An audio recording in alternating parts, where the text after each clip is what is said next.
RT प्रवेश 2026-27 तर तिसऱ्या यादीमधील पालकांना आता ॲडमिशन घेण्याची मुदत ही संपलेली आहे. कारण काल 12 जून 2026 रोजी ही मुदत संपलेली असून आता चौथी यादी ही लागण्याच्या प्रतीक्षेमध्ये आहे.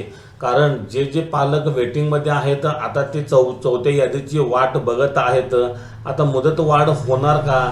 तर मुदत वाढ ही होणार नाही आणि लवकरच ही चौथी यादी लागणार आहे.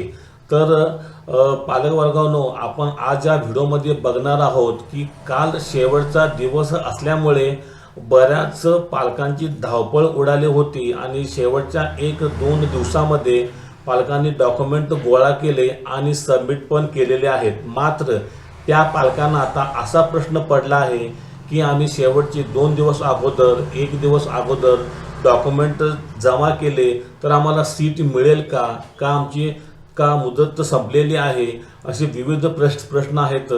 तर पालकांनो, आपण आज या व्हिडिओमध्ये बघणार आहोत आरटी प्रवेश 2026 तिसऱ्या यादीमधील पालकांनी शेवटच्या दिवशी डॉक्युमेंट जमा केली, सीट मिळणार का?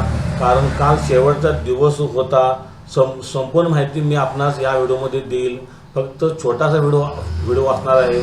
शेवटपर्यंत बघा तरच आपणास पूर्ण व्हिडिओ कळून जाईल. तर इथे आपण सर्वप्रथम RTAचा डॅशबोर्ड बघायचा आहे. एक या बोर्डवरती आपणास दिसून जाईल की पहिल्या यादीमध्ये 79,717 जागा ह्या दिल्या गेल्या होत्या RTAने. दुसऱ्या यादीमध्ये 12,940 आणि आज अखेर 2809 जागा ह्या दिल्या गेल्या आहेत. आता ज्या पालकांना मी तुम्हाला अतिशय व्यवस्थितपणे समजावून सांगतो, तुम्ही इकडे लक्ष द्यायचं आहे. कारण इथे जरी आपणास या 2809 जागा दिसत असल्या तरीसुद्धा ज्या पालकांनी शेवटच्या दिवशी डॉक्युमेंट जमा केले आहेत त्यांनासुद्धा सीट ही कन्फर्म मिळणार आहे आणि ह्या जागा इथे वाढणार आहेत. याचा अर्थ असा आहे की चौथ्या यादीसाठी जागा ह्या कमी होतील. तर इथे आपण बघायचं आहे की आज अखेर 95,466 जागा ह्या RTAने वाटप केलेल्या आहेत आणि आपण ह्या 1,05,811 मधून वजा केल्या तर आज अखेर RTAकडे चौथ्या यादीतील पालकांना वाटण्यासाठी 10,345 जागा आहेत. शिवाय या 10,345 मधून ज्या पालकांनी शेवटच्या दिवशी डॉक्युमेंट जमा केले आहेत या पण जागा वजा होणार आहेत. बरेचसे पालक विचारत आहेत की आम्हाला वेळ झाला डॉक्युमेंटसाठी, तर आमच्या पाल्याला सीट मिळेल का?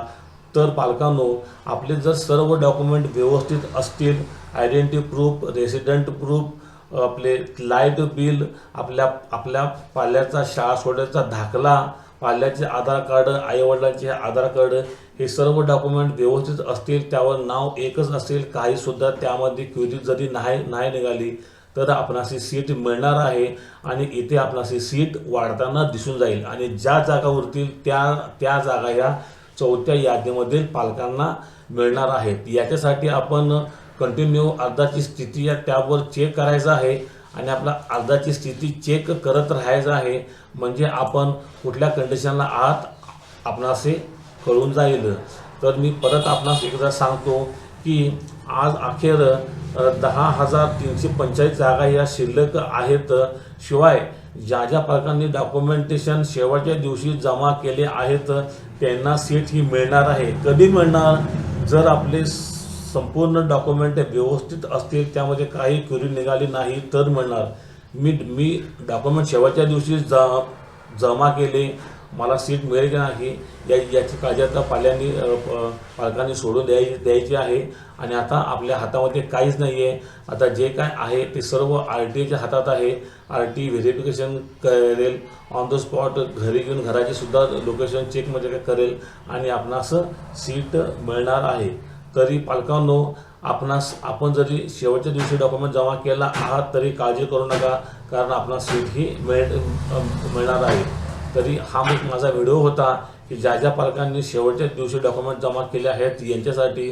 पालकांनो, माझा हा व्हिडिओ आवडला असेल तर माझ्या व्हिडिओला लाईक करा, शेअर करा आणि माझ्या चॅनलला सबस्क्राईब करा. कारण मी RTवर जास्तीत जास्त व्हिडिओ बनवण्याचा प्रयत्न करत असतो आणि आपणास RT ॲडमिशन संदर्भात कोणताही क्वेरी किंवा प्रश्न असेल तर मला कमेंट करा. या कमेंटचे आपणास उत्तर लगेच देण्यात येईल. तर पालकांनो, धन्यवाद. थँक्यू.